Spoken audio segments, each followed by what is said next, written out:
number 1 na naman ang inyong DZRH sa latest survey ng Kantar Media na inilabas nitong January 2026. Hindi lang sa Metro Manila, kundi pati rin sa Mega Manila.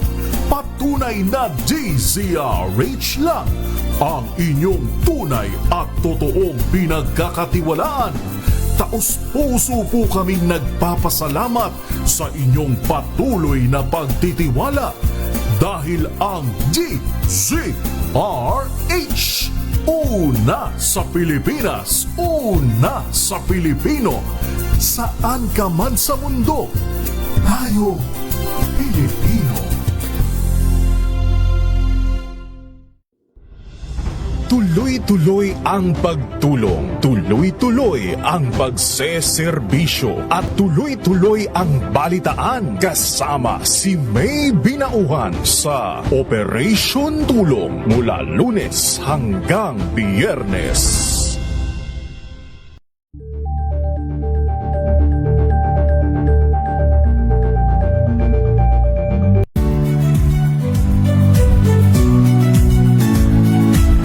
Magandang araw mga kaibigan. Ito po ang inyong balerina ng bayan, si Lisa Makuhay Lizalde, na nag-aanyaya sa inyong samahan kami at ang aming mga espesyal na panauhin para sa kalahating oras ng masayang kwentuhan sa aming programang Art to Art, kung saan ang usapang sining at kultura ay para sa lahat.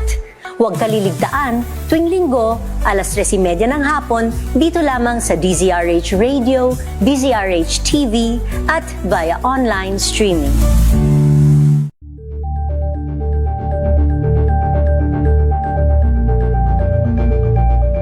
Ambalang Anthony Taberna at Jerry Baha ang gigising sa inyong umaga dahil lalatay ang humahagupit na diskusyon at komentaryo Lunes hanggang Biyernes sa 2x2. Pilipinas, 1 minuto makalipas ang alas 12 ng tanghali.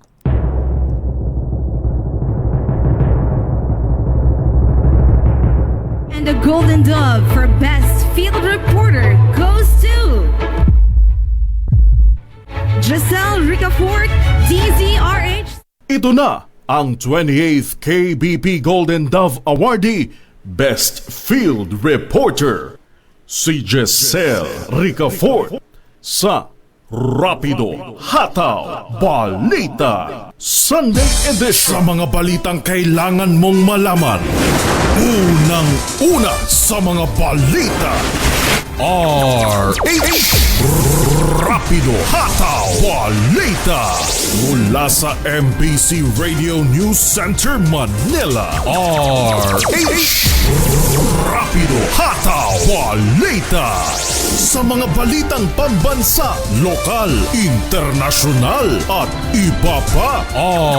RH Rapido Hataw Balita. At ngayon, narito ang inyong mga tagapagbalita, Josa Cruz at Giselle Ricafort sa RH Rapido Hataw Balita.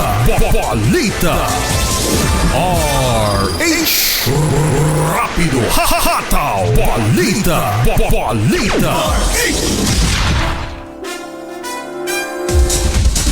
Magandang tanghali Pilipinas, Luzon, Visayas at Mindanao. Ratsyada na ho ng mga rumarapido at mga humahataw na balita dito sa Rapido Hataw Balita Sunday Edition. Ikasampuho tayo sa buwan ng Mayo taong pangkasalukuyan. Sa mga ulo ng ating balita, Senator Bato de la Rosa ipasasabina ng PNP sa usapin ho ng extrajudicial killings. Meralco may higit pisong taas singil sa generation charge ayon sa ERC. Gasolina posibleng may taas presyo, rollback naman sa diesel at kerosene. Hantavirus, malabong maging pandemya less transmissible kaysa COVID-19. Impeachment laban kay VP Sara Duterte, isasalang na ho sa plenary deliberation ng Kamara bukas. Bagyong Kaloy humina sa tropical depression, magpapaulan sa ilang lugar ayon sa Pag-asa.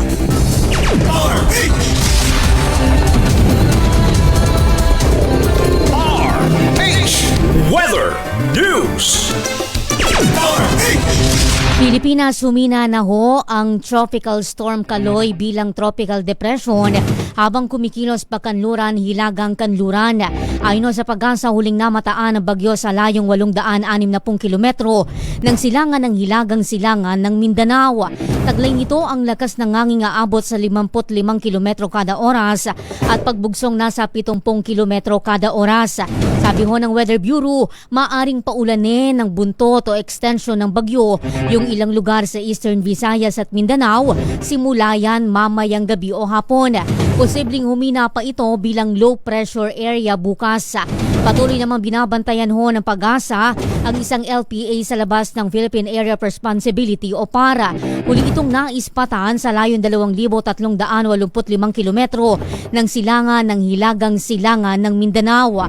Mababa ang tsansa na maging bagyo ang LPA sa susunod sa loob ng 24 oras.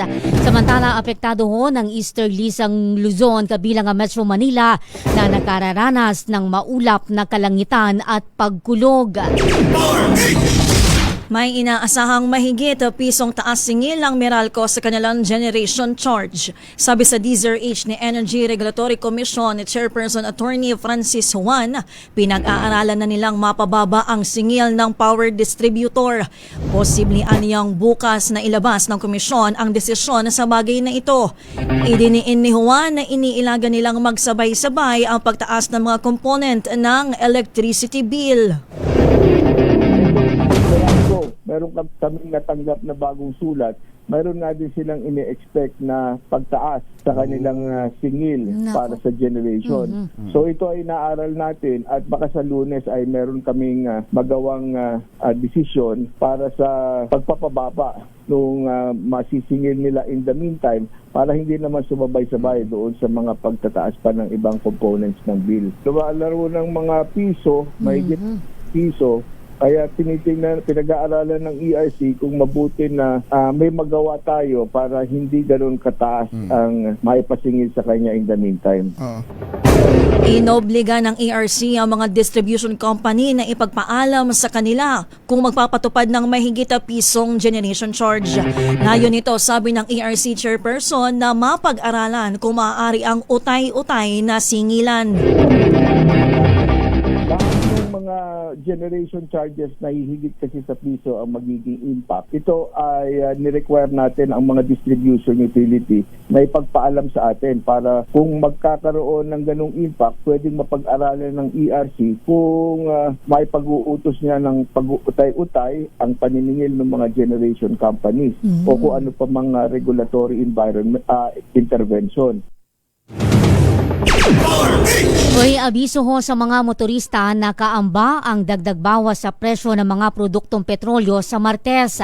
Ayon ho sa Oil Industry Sources, posibleng mag-rollback o bawas presyo ng humigit kumulang 9 piso, 50 sentimo ang kada litro ng diesel, habang 13 piso naman sa kada litro ng kerosene. Halong bad news ho dahil may aasahan naman na hanggang 50 sentimong taas presyo sa kada litro ng gasolina yan. Batay ho ang pagtaya sa 5 araw na kalakalan sa pandaigdigang merkado, habang inaasahan naman yung pinal na anunsyo ng Department of Energy sa araw ho ng bukas. Mababa na ang halaga ng pagpapa-install ng solar rooftop ngayon. Ito ang naging panghihikayat ni Tetche Capelian, chairperson ng Philippine Solar and Storage Energy Alliance, sa publiko na gumamit ng naturang alternative energy source.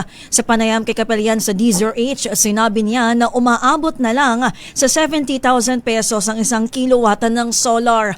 Sa pagtaya ni Capelian, bababa ang 10,000 pesos na bill ng kuryente sa mahigit 3,000 pesos kada buwan. Kaya ang investment sa pagpapakabit ng solar ay mababawi sa loob ng 4 na taon. Malaking tulong ito para sa mga kababayang talagang nangangailangan, lalo na sa gitna ng krisis ngayon sa langis. Pero giit ni Capelian, ang tanging magiging mahirap sa pagpapalagay ng solar panel ngayon ay ang napakaraming permit na kunin sa mga ahensya at lungsod. Kasi bago ka maglagay ng solar sa bubong mo, kailangan pumunta ka sa munisipyo o kaya sa City Hall.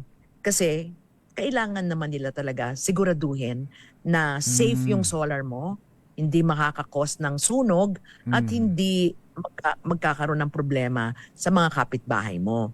Ngayon, ang gusto naman namin, naiintindihan naman namin yon, pero ang gusto namin sana iisa ang requirement ng LGU. Sabi namin sa DOE, pwede ba tulungan mo naman kami, i-harmonize natin yung rule sa lahat ng LGU.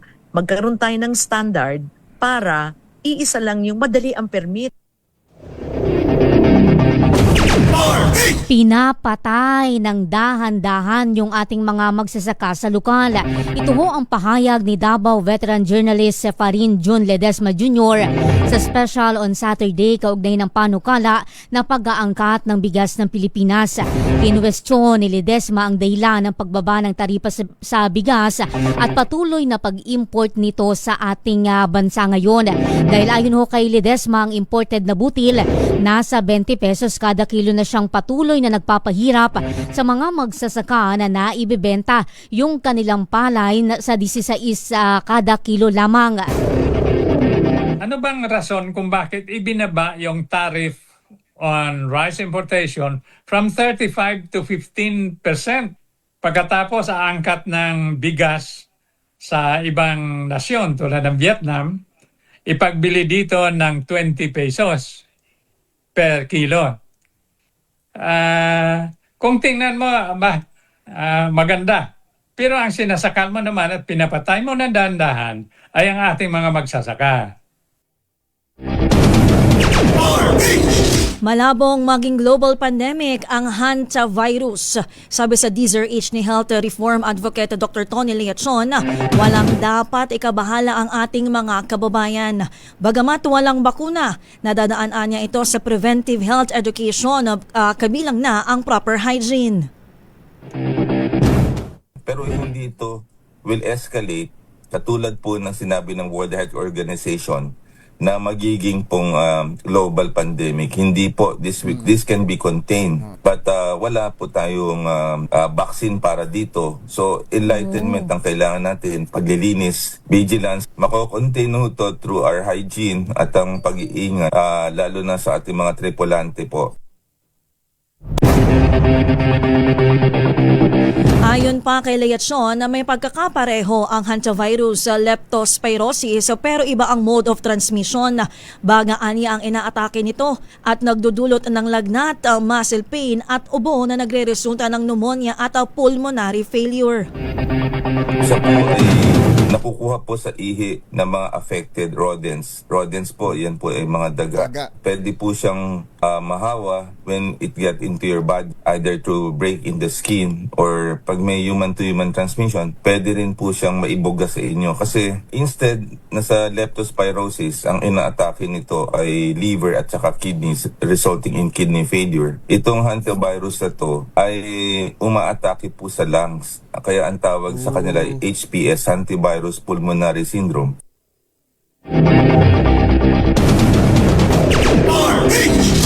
Sabi pa ng eksperto, less transmissible o hindi masyadong nakakahawa ang hantavirus kumpara sa COVID-19. Nakausap na ho ng gobyerno ang 38 na crew ng cruise ship na MV Honjus matapos itong ma-isolate dahil sa outbreak ng hantavirus sa Atlantic Ocean. Ayon ho kay Migrant Workers Secretary Hans Leo Kakdak, nagnegatibo ang lahat ng mga kababayan natin sa nakamamatay na virus. Pero patuloy umano silang pinamomonitor ng Pangulong Bongbong Marcos Jr. Ginawa ho ng kalihim ang pahayag, makaraang mangumusta sa pamamagitan ng video call yung mga kababayan natin na pinuri naman sa kanilang serbisyo ng nabanggit na kagawaran.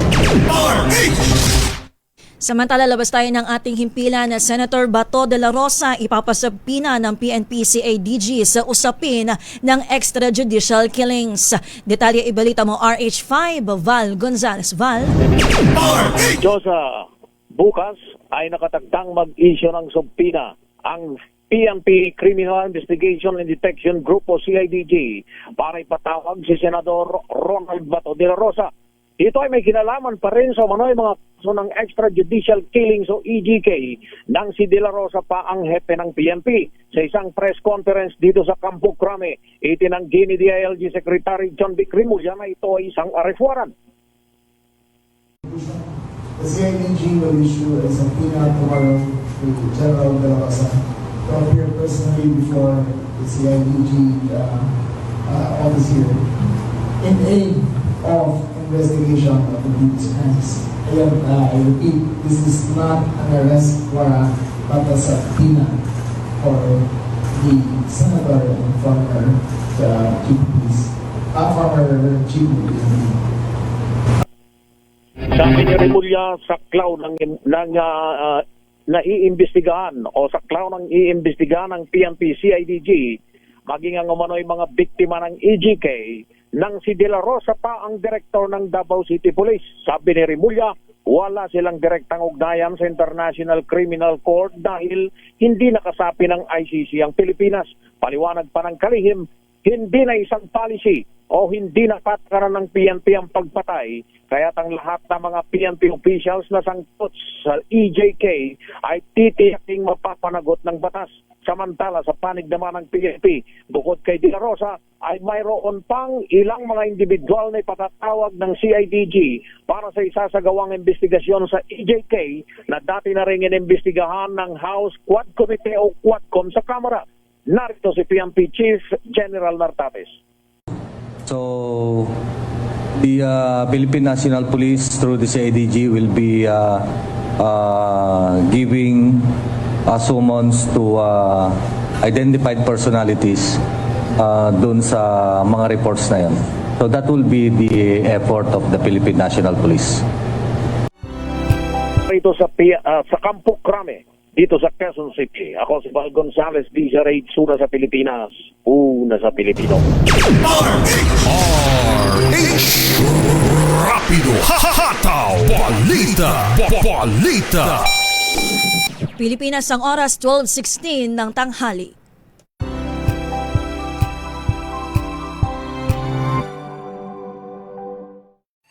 Mga balitang gigising sa inyong umaga. Mga balitang kailangan mong malaman. Mapapakinggan sa ACS Balita sa 2x2. Kasama sina Anthony Taberna at Jerry Baha. Lunes hanggang Biyernes.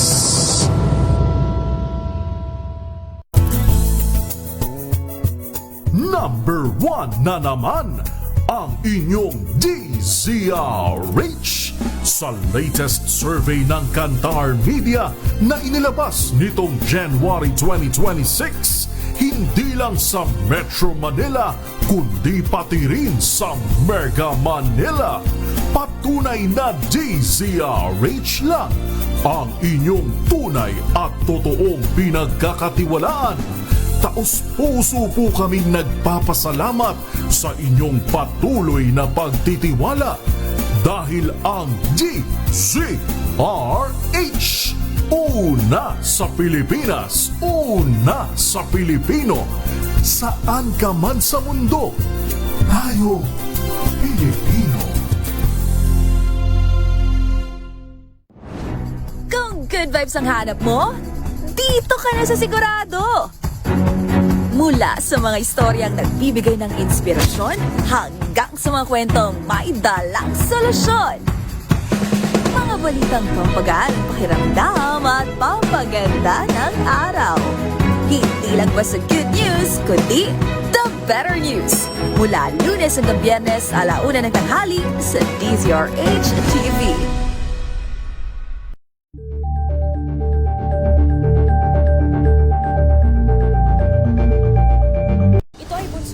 Talang 17 individual na ang kanilang naaresto. Metro Manila Development Authority o MMDA ang No Contact Apprehension Policy o NCAP sa Metro Manila. Sa ang ilang mga dokumento ay peke. Hindi rin legal ang employment na ipinangako sa kanila. Sa mata ng batas, mananagot ang sangkot at may sala. Dahil sa bawat paglabag, may karampatang parusa. Alamin ang mga pananagutan sa likod ng mga bawal dito sa Hoy Bawal Yan tuwing Sabado alas 11:30 ng umaga dito lang sa DZRH TV.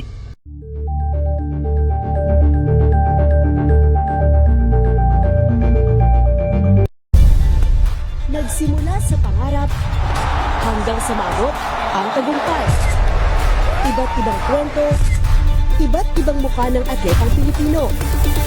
Mas pinatindi, mas pinalakas, at mas pinaaksyon sa Match Point tuwing Sabado, 12:30 ng tanghali sa DZRH TV.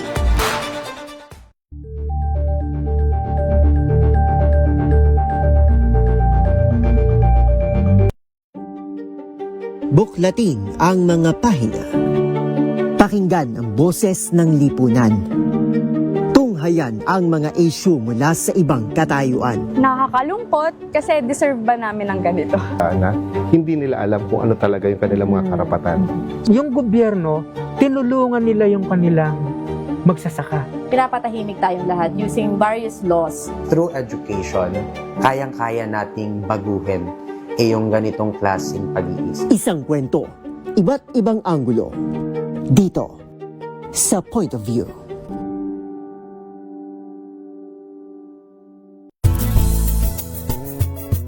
Number 1 na naman ang inyong DZRH sa latest survey ng Kantar Media na inilabas nitong January 2026. Hindi lang sa Metro Manila, kundi pati rin sa Mega Manila. RH Rapido Hataw Balita Balita Labas muna tayo ng ating himpilan. Umano'y payoff sa mga congressman kapalit ng botong yes sa impeachment laban kay VP Sara. Paninira lamang daw. Sino ang nagsabi niyan? RH12 Manang Milky Rigunan. Manang Milky.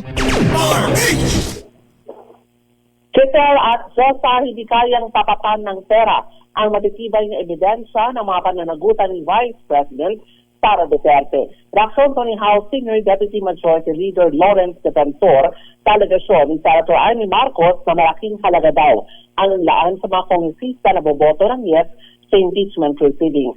Ayon kay Defensor, mabibigat ang mga ebidensya at ang sinatayang pagdami ng yes votes ay dahil hindi narinig ang panig ng Vice Presidente. Sabi pa ng Defensor, ang alegasyon ng payoff ay normal sa mga kritiko na nagpapakalat ng intriga para daw hindi magtagumpay ang pagpapanagot kay VP Sara. Dahil sa House Senior Deputy Speaker Lawrence Defensor sa panayam ng isyong pambayan. Hindi kailangan ng pera para bumoto ng pabor dito. Ang bigat ng ebidensya ang magsisilbing batayan lamang. At kung nakita mo, dumami ang mga bumoto o bobotong pabor sa palagay ko dahil hindi nasagot ang ebidensyang lumabas sa Committee on Justice. Kaya walang katotohanan yon. Sana wag nating lagyan ng malisya itong napaka-importanting proseso ng ating demokrasya. Samantala, sinabi pa ni Defensor sa ngayon, nasa 30 out of 55 members ng National Unity Party ang nakasisiguro na ng yes vote. Sinaya din ni Defensor na baka daw mahigitan pa ang 216 votes noong 19 Congress at mahigit pa dito ang magiging resulta ng botohan ngayong 20th Congress. Ako si Milky Rigunan, nagulat para sa DZRH, una sa Pilipinas, una sa Pilipino. 6.47% na pagtaas ng produksyon ng gatas sa Pinas. Patunay ng lumalaking papel ng milk industry sa food security ng bansa. Ayon po yan sa National Dairy Authority. RH5 Val Gonzalez. Val. Diyosa, lumalawak na ang papel ng industriya ng gatas sa pagpapalakas ng food security, pagsuporta sa kabuhayan sa kanayunan, at pag-ambag sa kabuang paglago ng sektor ng paghahayupan sa bansa. Ito ang pahayag ng National Dairy Authority o NDA kasunod ng report na inilabas ng Philippine Statistics Authority o PSA na tumaas ng 6.47% ang naitalang na-produce na gatas ng Pilipinas sa unang quarter ng 2026. Sa record ng PSA, umaabot sa 11.79 milyong litro ng lokal na produksyon ng gatas sa unang quarter ng 2026. Mas mataas na ani ito ng halos 7% mula sa 11.07 milyong litro noong 2025. Lumago rin ang halaga ng gatas sa 6.5% sa constant 2018 prices at 10.3% sa current prices. Ayon kay NDA Administrator Attorney Marcos Antonio Sandaya, bunga ito ng tumataas na productivity ng mga dairy farmers at ng mas pinaigting na programa sa farm level. Inaasahan na rin ang pagdating ng mga imported dairy animals para palakasin ang breeding base.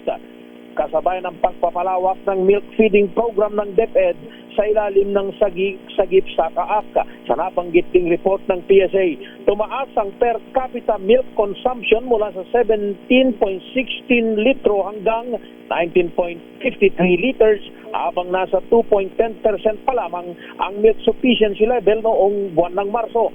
Dahil sa magandang development na ito, target ngayon ng NDA na makapag-produce ng 53 milyong litro at maitaas ng 2.33% ang milk sufficiency sa buong bansa sa taong 2026. Ako si Val Gonzales, DZRH, una sa Pilipinas, una sa Pilipino. Babae naman na ilang araw nang nawawala patay ng natagpuan sa Jensan. Detalye RH19 June Dimakutak. June. Giselle Josa, isang naagnas sa bangkay. Tabi po sa mga kumakain sa mga oras na ito. Ang natagpuan sa isang madamong bahagi ng barangay San Jose, General Santos City. Natagpuan ito na isang nagpapastol ng alagang baka sa lugar na siyang nag-inform sa kapulisan. Patay sa blatter ng Jensan PNP, nakilala ng mga kaanak ang bangkay sa pamamagitan ng suot nitong damit nung huli itong umalis ng May 3 sa tinutuluyan nitong kamag-anak sa naturang barangay. Ang biktima ay kinilalang si Nettie A. Gomez na may palayaw na gaga, nasa 8 taong gulang, residente ng Banga, South Cotabato at pansamantalang nanunuluyan sa nabanggit na barangay. Nabatig bila sa mga kaanak na bago ang pagkawala, ang biktima ay dumaranas sa manon ng depresyon. Tabi ng bangkay ang dalang color pink bag ng biktima na may lamang personal na mga gamit at pera ang na-recover ng PNP. Nasa loob ng bag ang cellphone, mga damit at cash na 10,500 pesos. At upang matiyak ang dahilan ng kamatayan ng biktima, pinayagan ng pamilya na isailalim sa post-mortem examination ang labi nito. Mula sa Central Mindanao, RH19, June Dimakutak, DZRH, una sa Pilipinas, una sa Pilipinas. Away kalabaw sa Leyte na uwi sa saksakan. Isa namang lalaki ang patay. RH32 Jimmy Angay-Angay. Jimmy. Isang lalaki ang nasawi matapos mauwi sa madugong komprontasyon ng alitan tungkol lamang manaw sa isang pinakawalang kalabaw sa sitio May Bangon 2, Barangay Tinagaan, Bayan ng Albuera, Leyte. Kinilala ng PNP ang biktima si alias Arn, 64 anyos, habang ang suspect na kilala kay alias Ran, 29 anyos.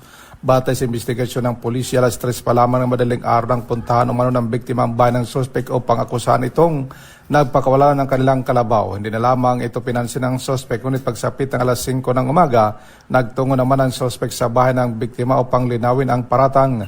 Naway umano sa suntok ang kanilang pagtatalo hanggang tangkayin umanong dinampot ng bato. Dumampot ng bato ang biktima. Dito umano bumunot na ng patalim ang suspect at sinaksak sa dibdib ang matanda na agad itong kinamatay. Mabilis namang narehistro ng responding pulis ang suspect sa isinagawang hot pursuit operation at nakumpiskang ginamit na patalim. Paalala ng mga otoridad, malit man ang pinagmula ng alitan, maray itong mantong sa trahedya kapag nanaig ang galit kaysa pag-uusap. Mula dito sa DYVL Action Radio Tacloban, ito si RH32 Jimmy Angay-Angay para sa DZRH, una sa Pilipinas, una sa Pilipino.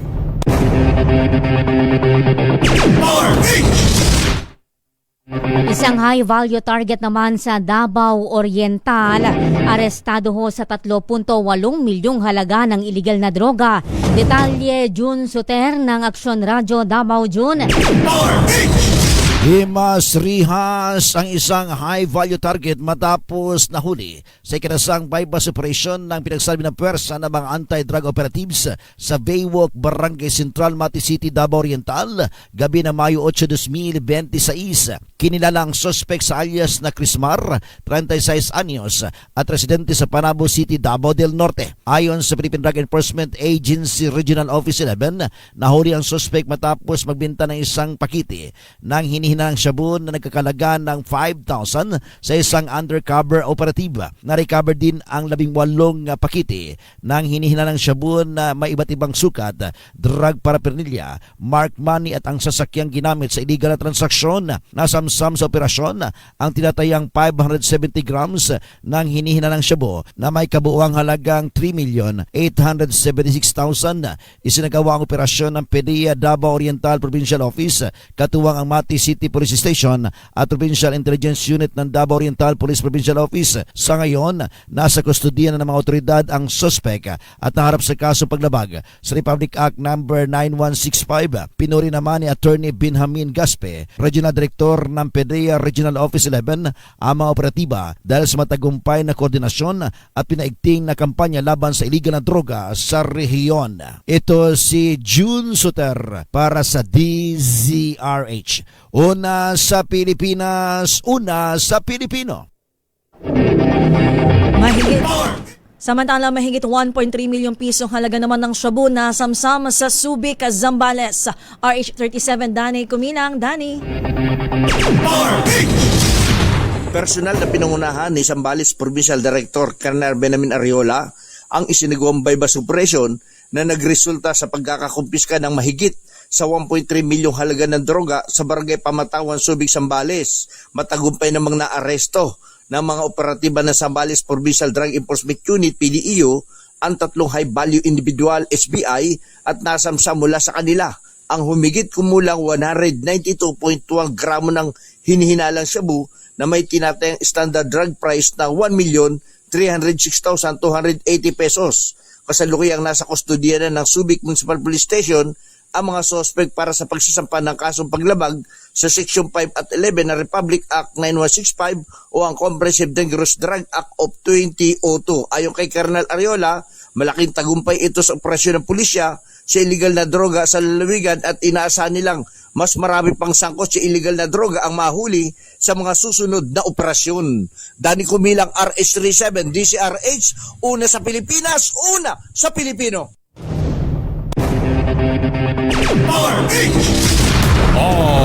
RH Rapido Hataw Balita Balita. Pilipinas ang oras 12:31 ng tanghali.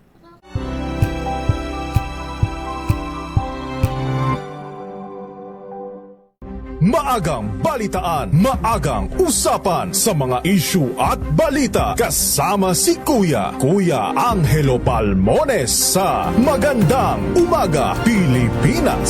Mula Lunes hanggang Biyernes.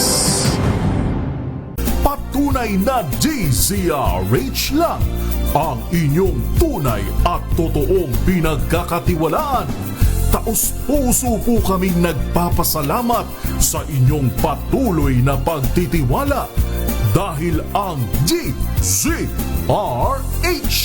una sa Pilipinas, una sa Pilipino, saan ka man sa mundo, tayo Pilipino. We've got you covered. From the hottest hits, exclusive interviews, kilig to the bones fan meet experience, and hataw performances of your favorite stars. Saturdays, 12 noon, dito lang sa DZRH TV.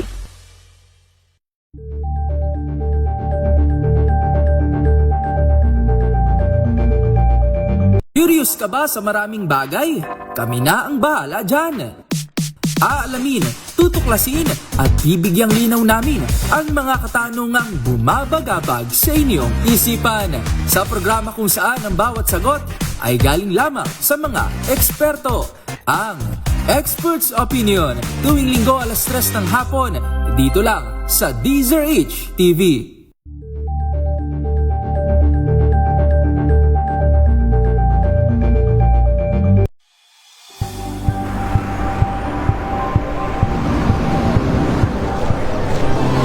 Ating mga eksperto. Dito lang sa Expert Opinion. Ito ang The Better News. TNVS. Trending and Isang Battle Show. kwento, iba't ibang anggulo. Dito sa Point. Bawat pananagutan ating tatalakayin dito sa Hoy, Bawal Yan. Pilipino, dito lang sa DZRH TV, match up of entertainment and lifestyle. Ito ang MBC TV Network News. Una sa Pilipinas, una sa Pilipino.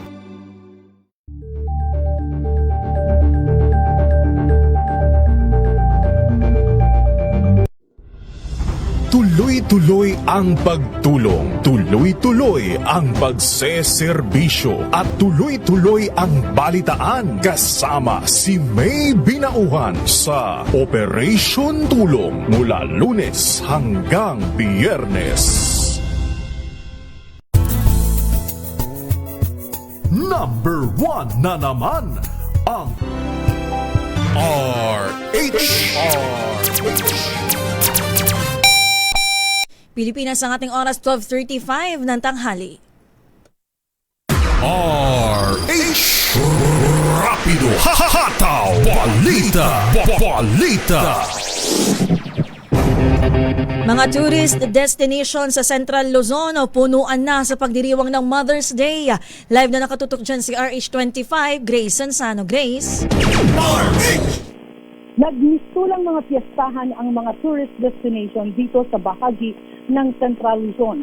Ang unahing mga pinupuntahan ngayon ay ang mga malalamig at malinis na mga ilog sa bahagi lamang ng Nueva Ecija, ang bahagi ng Barangay Blabi, kung saan makikita rito ang napakagandang ilog kung saan halos daang mga residente mula sa iba't ibang bahagi dito sa Central Luzon ay dinayo pa ito.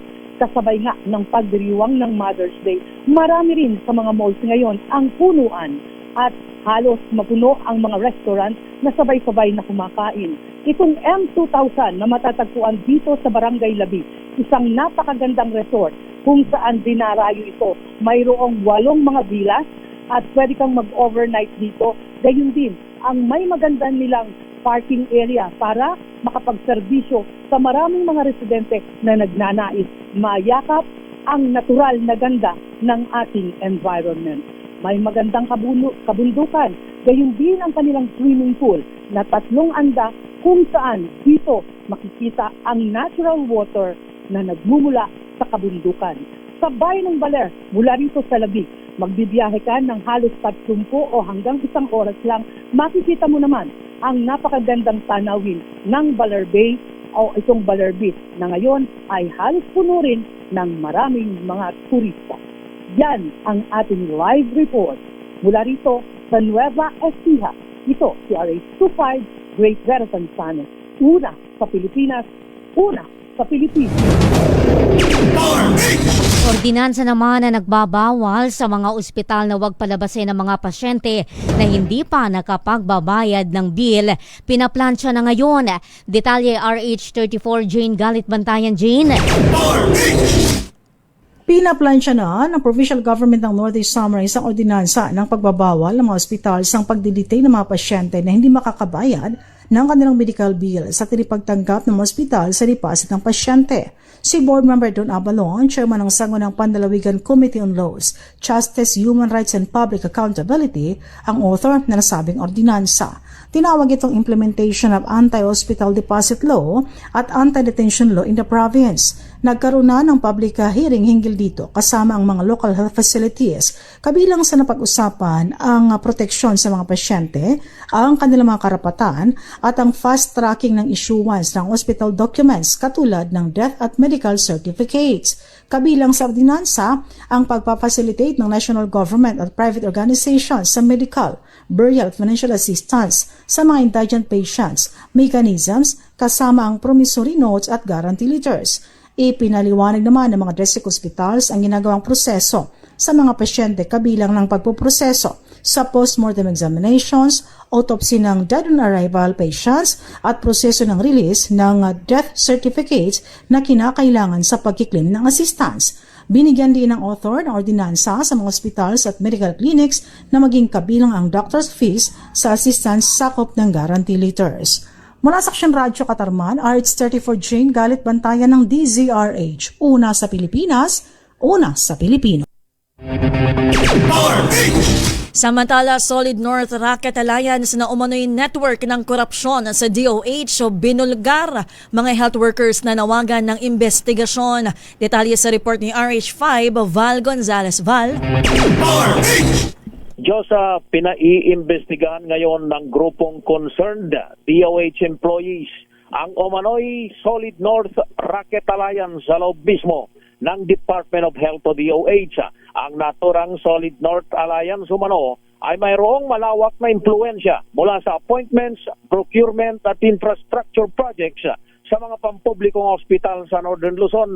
Ayon sa grupong concerned DOH employees, may mga kontraktor umanong paulit-ulit na nakakapasok sa mga proyekto gamit ang koneksyon sa ilang mga opisyal ng DOH kabilang ang umano'y ugnayan sa EGB Construction Corporation.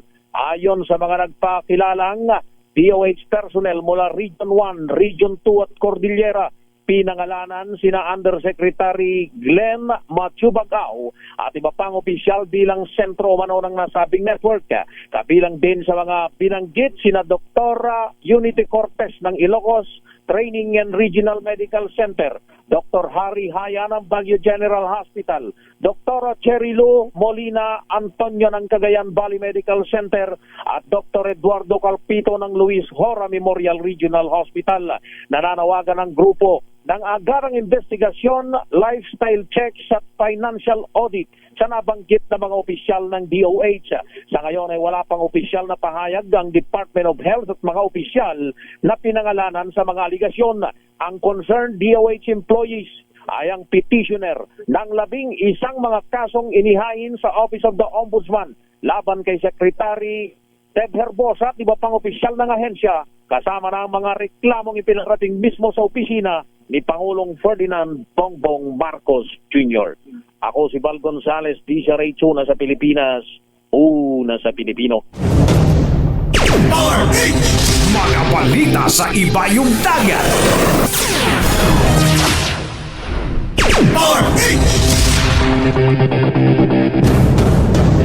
Ang Canary Island ho naghahanda na sa paghinto ng cruise ship na tinamaan ng hantavirus.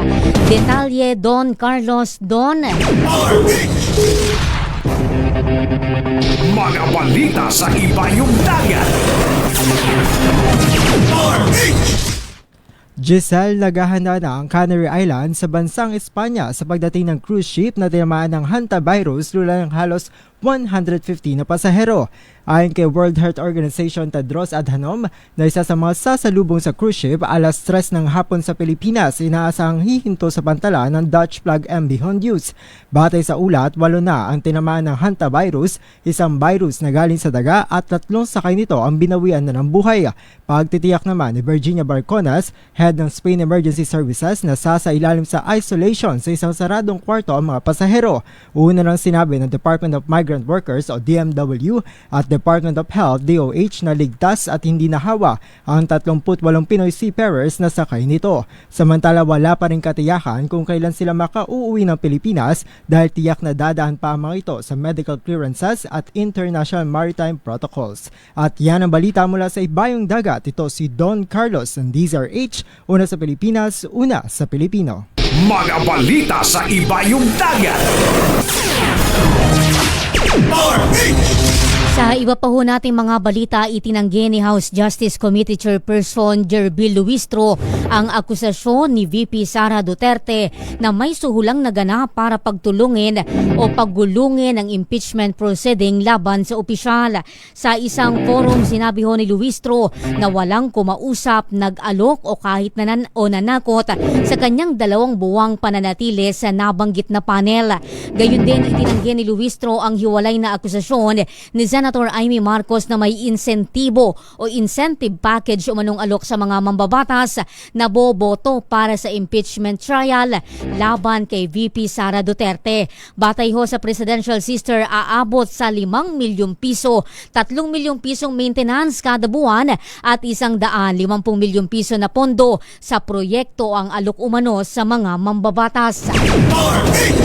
Nakatakdang isa lang sa deliberasyon sa plenaryo ng Kamara ang reklamong impeachment laban kay Vice President Sara Duterte bukas. Inaasahang pagbobotohan ng mga kongresista kung patatalsikin ang Vice Presidente. Kailangan makakuha ng 1/3 vote o 106 mula sa 318 na mga miyembro ng mababang kapulungan ng Kongreso para ma-impeach si VP Sara at maiakyat ang Articles of Impeachment sa Senado. Hindi dadalo ang kampo ng pangalawang Pangulo sa plenary deliberations at sa halip ay magmomonitor na lang daw ang kanyang defense team. Kinumpirma ho ng International Criminal Court na wala pang public arrest warrant na inilalabas sa Pilipinas. Kaugnay ho ito ng napabalitang may ICC warrant na laban kay Senator Bato de la Rosa na nagtatago hanggang ngayon. Una nang sinabi ni Interior Secretary John Vic Remulla na wala pa silang natatanggap na opisyal na kopya ng sinasabing warrant pero mag-uumpisa na silang maganda para dyan. Sinabi ni Remulla na bubuo sila ng task force na mayroong 10,000 na mga tauhan para sa posibleng pag-aresto sa senador. Kinumpirma naman ng kalihim na si De La Rosa nasa Davao Region do ngayon. Matatanda ang una ng sinabi ni Ombudsman Boying Remulla sa DZRH News noon hong Nobyembre 2025 na naglabas na ng arrest warrant ang ICC laban kay De La Rosa at simula noon ay absent na ang senador sa mataas na kapulungan. Ang pag-asang muling mabibigyan ng mga malalaking infrastructure projects o mababahagi na ng national budget ang Mindanao at Visayas ang dahilan ng popularidad ni Vice President Sara Duterte.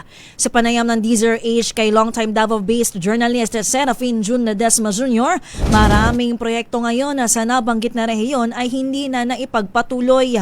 Kaya ayon kay Ledesma, marami ang sumusuporta kay VP Sara para sa susunod na eleksyon sa Mindanao at Visayas dahil nais nilang maipagpatuloy niya ang mga proyekto ng administrasyon noon ng kanyang ama.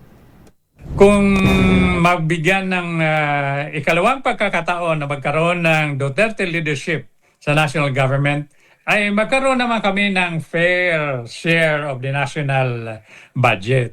Noong panahon ni Duterte, napakaraming project na naibigay sa Visayas at saka sa Mindanao in terms of bridges, airports, upgrades, etc.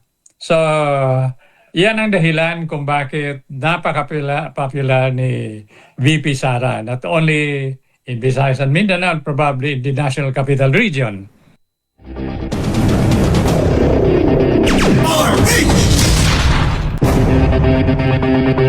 Nakapagtalaho ng 27 na volcanic earthquake sa paligid ng Bulkang Mayon sa loob ng isang linggo matapos ang pagdaloy ng pyroclastic density current o yung tinatawag na uson.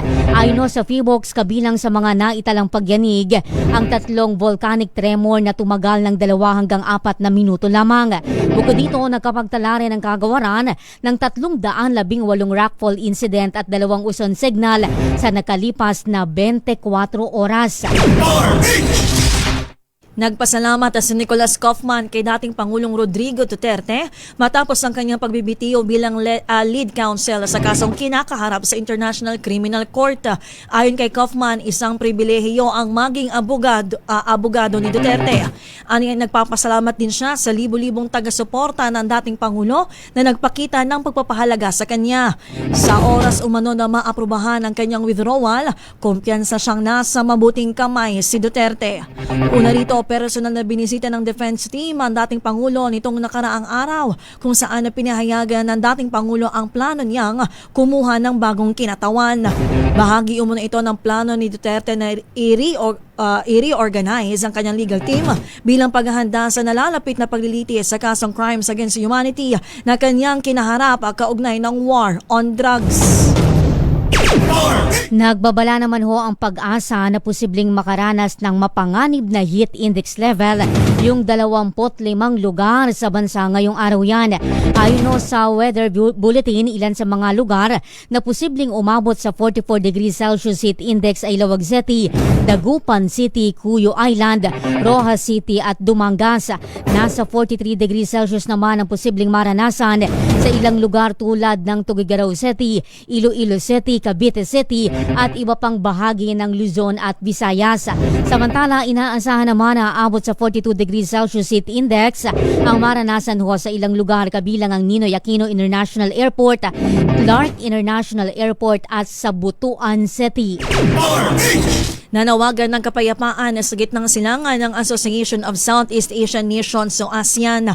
Ayon kay Pangulong Bongbong Marcos na siyang chairman ng ASEAN ngayong taon, nagkaisa ang foreign ministers na ipanawagan ang pagpapahupa ng karahasan at pagbubukas ng Strait of Hormuz sa pagitan ng US, Israel at Iran. Sabi pa ng Pangulo, nasa limbo ang lahat dahil sa maraming tanong gaya na lang ng totoong sitwasyon ng ceasefire at umano'y ugnayan ng gulo sa Israel at Hezbollah. Umaasa pa rin ho ang Pangulong Bongbong Marcos Jr. bilang chairman ng ASEAN na maisa sa pinal yung Code of Conduct sa South China Sea ngayong taon. Binigyang diin ng Pangulo na hindi magyayabong ang economic cooperation halimbawa kung hindi naman magkakaroon ng Code of Conduct sa rehiyon.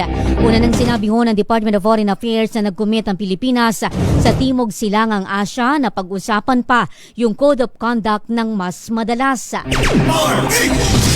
Nanawagan ng mga bansa sa Timog Silangang Asya ng self-restraint o pag-iwas sa mga hakbang na maaaring magpataas ng tensyon sa South China Sea. Bahagi ng South China Sea ay pasok sa Exclusive Economic Zone ng Pilipinas at tinawag ngayon ng mga Pilipino bilang West of Philippine Sea. Sa chair statement ng Association of Southeast Asian Nations o ASEAN, nakasaad ang pagkakasundo ng mga nasyon na o sa mapayapang pagresolba sa mga sigalot sa rehiyon alinsunod sa United Nations Convention on the Law of the Sea. Winelcome din ng ASEAN leaders ang paggulong ng negosasyon para sa Code of Conduct sa South China Sea na matagal nang nabalama na nakaladkad ng higit isang dekada. Umabot na ho sa 4.49 na milyon ang mga nagparehistro para sa nalalapit na barangay at sangguniang kabataan eleksyon. Sa pinakahuling datos ho ng Commission on Election, pinakamarami ang nagparehistro sa Calabarzon na may 717,350 rehistrado, sinundan ng Central Luzon na may 505,000 at 21 at 468,827 naman dito sa National Capital Region. Samantala, pinakamababa naman yung bilang ho ng mga nagparehistro sa Cordillera Region na may 61,269 yan. Ayon ho sa komisyon, nasa 11,374 na botante ang nagparehistro sa pamamagitan naman na Register Anywhere program ng kagawaran. Dumating na sa bansa ang pinakabagong offshore patrol vessel ng Philippine Navy na tatawaging BRP Lacandula. Winelcome sa isang seremonya sa Naval Operating Base Subic ang barkong nakatakdapang ikomisyon bago i-deploy sa active duty. Gawa ng HD Hyundai Heavy Industries, inaasahang makatutulong ang barko sa maritime security operations ng Pilipinas. Binigyan diin ng hukbong dagat ang kahalagahan ng pangalan ng sea vessel, halaw kay Raha Landula ng Tondo na simbolo umano ng tapang at mahusay na pamumuno.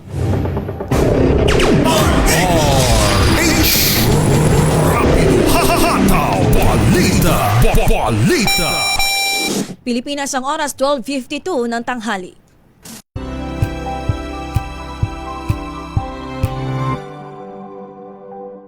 Alamin ang mga maiinit na isyung pambayan, mga balitang kailangan mong malaman, usapin sa pamahalaan, politika, ekonomiya at kabuhayan. Ito ang mga dapat mong malaman, pakialaman at pag-uusapan dahil kayo ang tinig ng mamamayan dito sa Damdaming Bayan. Live sa DZRH Radio, DZRH TV at DZRH Digital. Kasama sinalakay Deo Macalma at Elaine Apit. Araw-araw, Lunes hanggang Biyernes. Damdaming Bayan. Inyong DZRH sa latest survey ng Kantar Media na inilabas nitong January 2026, hindi lang sa Metro Manila kundi pati rin sa Mega Manila. Patunay na DZRH lang ang inyong tunay at totoong pinagkakatiwalaan. Taos-puso po kaming nagpapasalamat sa inyong patuloy na pagtitiwala dahil ang DZRH, una sa Pilipinas, una sa Pilipino, saan ka man sa mundo, tayo Pilipino. Mga balitang gigising sa inyong umaga. Mga balitang kailangan mong malaman. Mapapakinggan sa ACS Balita sa 2x2. Kasama sina Anthony Taberna at Jerry Baha. Lunes hanggang Biyernes.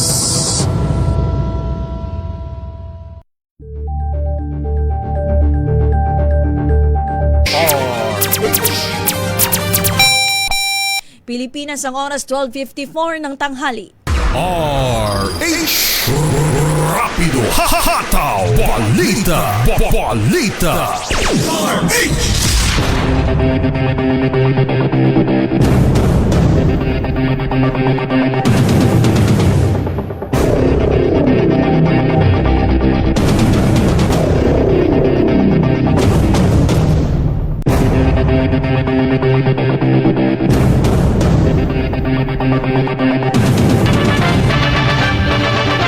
Flash Report. Flash Report! Uy, meron hong sunog dyan sa Valley 1 Lower San Antonio, Parañaque City. Itinaas na ho sa ikatlong alarma ng Bureau of Fire Protection. Antabayanan ho natin yung kabuuan ng detalye sa report mamaya ni RH27 Noche Kakas. Flash Report. Flash Report!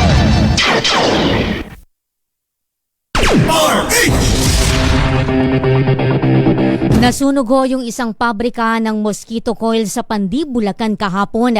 Ayon ho sa mga bumbero, madaling araw ng sumiklab ang apoy sa Nucoco Industrial Manufacturing Corporation na matatagpuan sa Pandi Industrial Park sa Barangay Kupang. Sinabi ho ni Manuel Lucban Jr., Provincial Disaster Reduction and Management Officer, na umabot sa ikalawang alarma ang sunog bago ito tuluyang naapula alas 9:33 ng umaga, pero iniimbestigahan pa rin ho kung ano yung sanhi hanggang sa ngayon. Aabot naman sa 100 pamilya ang nawala ng bahay matapos sumiklab ang sunog sa isang residential area sa Quezon City kahapon. Ayon kay Rodrigo de los Santos, commander ng Quezon City Fire District Station 1, tinatayang nasa 50 kabahayan sa kahabaan ng Mindanao Avenue sa barangay Bagong Pag-asa ang nasunog. Nagsimula umano ang apoy sa 2 palapag na bahay na yari sa light materials. Samantala agad namang nagbigay ng relief goods ang pamahalaang lungsod ng Quezon City para sa mga residenteng naapektuhan ng sunog. 2 katawang namatay habang isa pa ho yung nawawala ngayon matapos ang umano'y treasure hunting activity sa isang kuweba sa Dagonoy sa Bohol. Kinilala yung mga namatay na sina Marcelo Ugis at Raimundo Balmoria na pinaniniwala ang nasawi sa suffocation. Habang isa pang nawawala, kinilala ho na si Godosio Anasco ng mga otoridad. Ayon kay Municipal Disaster Officer Erwin Hahilo, nagkukay umano yung mga biktima ng butas sa loob ng kuweba sa barangay Poblasyon upang maghanap umano ng kayamanan doon. Patay naman ang isang lalaki matapos saksakin sa barangay Santa Filomena sa Arevalo District sa Iloilo City. Ayon sa mga otoridad, isang barangay kagawad ang itinuturing na suspect sa krimen.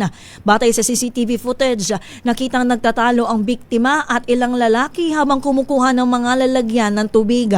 Ayon sa isang testigo, lumala umano ang pagtatalo bago nangyari ang pananaksak. Idineklarang dead on arrival sa ospital ang biktima dahil sa mga saksak sa Kilikili at Balikat. Iniimbestigahan na ngayon ng pulisya ang nangyaring krimen at ang motibo sa pananaksak. Uy, good news ho muna tayo dahil kinilala ho ng Public Attorney's Office bilang outstanding broadcaster ang DZRH anchorman na si Kuyang Angelo Palmones. Ginawaran ho ng parangal si Palmones sa ikasyam na MCLE Grand National Convention ng PAW na ginanap ho dito sa Pasay City kahapon. Ayon sa tanggapan, naging boses si Palmones ng mandatong maghatid ng serbisyo sa mga mahihirap nating kababayan na kailangang humarap sa mga korte at iba pang quasi-judicial agency sa Pilipinas. Kamakailan lamang ginawaran din ng pagkilala si Kuya Angel sa Gandingan Awards naman ng University of the Philippines bilang Best News Anchor dito ho sa radyo. Rapido Hahataw Balita. Balikan na ho natin ang mga ulo ng ating balita. Senator Bato de la Rosa ipasasabina ng PNP sa issue ng extrajudicial killings. Meralco may higit pisong taas singil sa generation charge ayon sa ERC. Gasolina posibleng may taas presyo, rollback naman sa diesel at kerosene. Hantavirus, malabong maging pandemya, less transmissible kaysa COVID-19. Impeachment laban kay VP Sara Duterte, isasalang na ho sa plenary deliberation ng Kamara bukas. Bagyong Kaloy humina sa tropical depression na magpapaulan sa ilang lugar ayon sa Pag-asa. At sunog sumiklab ho sa Barangay San Antonio, Parañaque City, itinaas na sa ikatlong alarma ng Bureau of Fire Protection. Rapido Hahataw Balita. At yan na po ang kabuuan ng isang oras nating balitaan dito ho sa Rapido Hataw Balita Sunday Edition. Kami po ang inyong nakasama. Ako po, Giselle Ricofort. At bago ako magpaalam, binabati ko muna ng Happy Mother's Day sila Tita Doris at Tita Letty. Happy Mother's Day po. Ako po si Josa Cruzat. Happy Mother's Day po sa lahat ng ilaw ng tahanan. Siyempre partner sa mga tatay, sa mga ate, sa mga breadwinner na tumatayo din bilang ilaw ho ng kani-kanilang mga tahanan. Pilipinas, ang ating oras, 1:00 ng hapon.